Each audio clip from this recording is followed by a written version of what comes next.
وإذا مرضت فهو يشفين। আর আমি যখন রোগাক্রান্ত হই তখন তিনিই আমাকে রোগ মুক্ত করেন। হোমিওপ্যাথিক চিকিৎসা ঔষধ কি হালাল? হোমিওপ্যাথিক চিকিৎসা এবং ঔষধ নিয়েও নানা মুনির নানা মত, সেজন্য আপনিও প্রশ্ন করেছেন, কোনো সন্দেহ নেই। তবে আমি খুব সংক্ষেপে উত্তর দিচ্ছি। আমার বিবেচনায় কিংবা যতটুকু খোঁজ খবর নিয়েছি যে এখানে অ্যালকোহল কতটা ব্যবহার করা হয়, তার কার্যকারিতা কতটুকু, সেটার মধ্যে কি কোনো ধরনের মাদকতা কি আছে।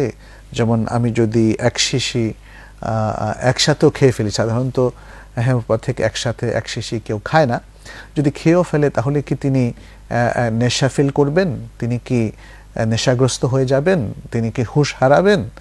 তো তাতে বোঝা যাচ্ছে যে না, এখানে নেশাও হবে না, হুঁশও হারাবেন না, বরং তারা ওই পাওয়ার বাড়াতে গিয়ে যে পানি মিক্স করে করে এটাকে পরিবর্তন করে ফেলেছেন, এটাকে বলা হয় তাহউইল। এই তাহউইলের কারণে অ্যালকোহলের হুকুমটা পরিবর্তন হয়ে যাবে।